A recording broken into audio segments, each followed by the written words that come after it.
Nayib Bukele ha consolidado un poder absoluto en El Salvador, siendo acusado de instaurar un régimen dictatorial al controlar el Congreso y el sistema judicial. ¿Qué pensarían ustedes el día de hoy si les digo que Nayib Bukele es un salvador disfrazado de dictador? Pues eso es lo que hoy está inundando las redes sociales con estos supuestos comunicadores, influencers, periodistas que se han lanzado una arremetida ahora de una supuesta ética democrática, diciendo que el último anuncio que hizo el gobierno de El Salvador es literalmente un camino hacia la dictadura. Y lo más triste de todo es que son personas que supuestamente están en contra de dictaduras como la de Venezuela, Nicaragua, Cuba, y ahora dicen que El Salvador está a un paso de eso. Pero hoy trataremos de responder un gran interrogante: ¿cómo pasó El Salvador de ser la capital mundial del crimen? El Salvador es en el país más peligroso del mundo. Hay demasiados muertos víctimas de las maras. A un oasis de paz. Piensen por un segundo cómo sería vivir en un país que si sales a la calle es literalmente como jugar a la ruleta rusa, donde las pandillas en cada esquina controlaban todo y el miedo se podía percibir día a día en el pueblo salvadoreño. Pero hay que decir algo: desde que llegó el presidente de El Salvador, Nayib Bukele, todo cambió y nadie puede decir que no es así. Pero la pregunta también es: ¿por qué lo están criticando en este momento? ¿Es un héroe salvador o es un dictador disfrazado? Vayan ustedes dejando sus opiniones, porque aquí daré datos concretos y cifras concretas para que aquellos que dicen amar la libertad se tengan que tragar sus palabras. Hace apenas una década, El Salvador era el lugar más peligroso del planeta. Solo en el 2015, más de 6.600 personas fueron asesinadas en un país de solo 6 millones de habitantes. Eso es más de 100 homicidios por cada 100.000 habitantes. Las pandillas como la MS-13 y Barrio 18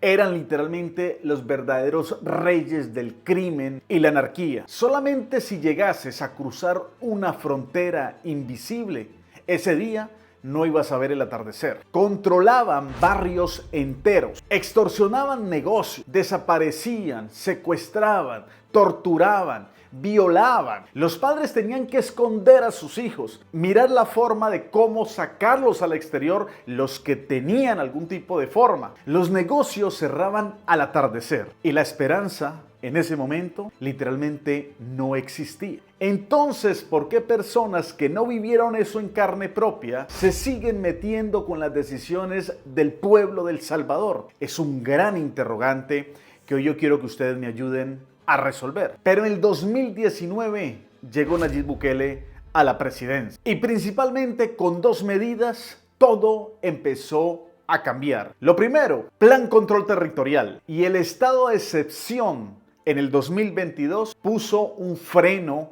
a toda esta anarquía que se vivía dentro de El Salvador. Más de 80.000 presuntos integrantes de estas pandillas en este momento fueron arrestados y se construyó una mega cárcel que también en su momento fue motivo de tanta polémica en el mundo que incluso mandatarios descerebrados como el presidente de Colombia afirmaba que iba a ser el nuevo campo de concentración de este nuevo siglo. El resultado: en el 2024, los homicidios se desplomaron a miles a solamente 120 en ese año. ¿Sabían ustedes que eso es menos de lo que sucede actualmente en Canadá? Hay que decirlo, los salvadoreños caminan tranquilamente por las calles. Decenas de miles que habían tenido que exiliarse hoy en día están retornando a su país para apoyar en su crecimiento. Pero si nos vamos a estos puntos claves: la reducción de homicidios a 1,8 por 100.000 habitantes, aumento del turismo más del 30% desde el 2019 y recuperación de territorios. Pero aquí donde viene la crítica: ¿es realmente un salvador o se está perfilando a ser el nuevo dictador del hemisferio? Según organizaciones de derechos humanos como Human Rights Watch, la paz de Bukele no vino gratis. Estas organizaciones han denunciado detenciones masivas sin pruebas, 80.000 arrestos y miles podrían ser inocentes. Hay reportes de torturas y hasta 200 muertes en cárcel, aunque oficialmente el gobierno ha dicho que nada de eso se parece a la realidad. Pero ¿dónde viene el punto importante? No solamente el partido de Nayib Bukele, Nuevas Ideas, controla el Congreso gracias a que en las elecciones el pueblo eligió a estos congresistas. También ha habido una debacle por la destitución de varios jueces que lo único que hacían era entorpecer estos procesos y que según la administración del presidente Nayib Bukele, lo único que hacían era defender a los delincuentes y no a las personas de bien. Cosa que en este momento concordamos al 100%. Los bandidos, los criminales, pues deben pagar por sus hechos y deben tener penas significativas. No como lo que sucede en muchas de las cárceles de nuestros países, en donde los presos y criminales, en vez de adaptarse a la vida civil, a vivir en sociedad, salen más bandidos de lo que era en un principio. Y una de las cosas más complicadas de entender es cómo hoy en día organizaciones de estos derechos humanos, que no defienden a la gente de bien, sino que defienden a estos criminales, porque nunca les interesó sacar un documento o hablar en pro de las víctimas, hoy en día están armando carpetas completas para llevar al presidente Nayib Bukele ante la Corte Penal Internacional y poder comprobar que es un violador de los derechos humanos. Han hecho una confesión pública de matar la democracia disfrazada de legalidad. ¿Está de acuerdo con cómo un presidente desarrolló su trabajo?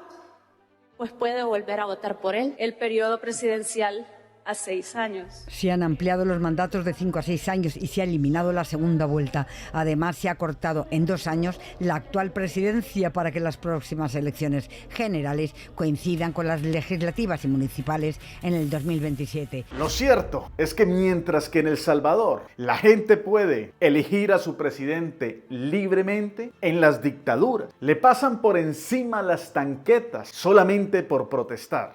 Yo quería a Venezuela libre.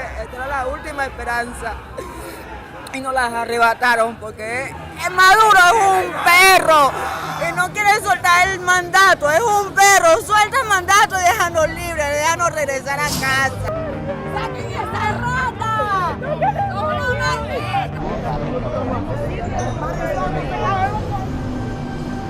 ¡No volvió a robar la libertad, la sonrisa de ver a la familia! Y no verla por una tele, por no verla por un teléfono y decirle cómo está, ya comiste, queremos regresar a casa. ¡Pueblo unido, aguante la vencida! Mientras que en El Salvador se respeta a la oposición, en otras dictaduras la oposición es encarcelada o obligada a salir al exilio, como sucede recientemente en Venezuela. Entendiendo la complejidad de lo que enfrentamos, que no es nada más un dictador, sino una estructura criminal, que muchos se negaban a entender o a reconocer. Si algo se propuso Chávez, después Maduro, fue dividir y enfrentar a la sociedad venezolana en todos los ejes, entre ricos y pobres, blancos y negros, izquierda y derecha, lo rural y lo urbano, los que estamos adentro, los que están afuera. Dividir a la sociedad. Cuba o Nicaragua. Y mientras que en El Salvador tú puedes hacer propaganda política a quien quieras, en las dictaduras, solamente por tener o compartir un estado de WhatsApp, ya eso pudiese considerarse traición a la patria o terrorismo de Estado. Así que saquen ustedes sus propias conclusiones. ¿Estamos hablando de un dictador o de un salvador? También pudiésemos concluir que El Salvador pasó del infierno a un milagro hecho realidad. Prefiero que me llamen dictador a ver cómo matan a los salvadoreños en las calles. Que me llamen dictador, pero que los salvadoreños podamos vivir al fin en paz. Y cuando un país como el nuestro decide mejorar, entonces está violando las reglas. Congresistas extranjeros vienen a tocar las puertas de las cárceles a exigir que liberemos delincuentes. ¿Cómo pueden imponernos reglas que ellos mismos no respetan y ofrecernos sistemas que hace mucho tiempo dejaron de funcionar para ellos? ¿Qué no se enfocan en proteger a su gente en lugar de atacar a la nuestra?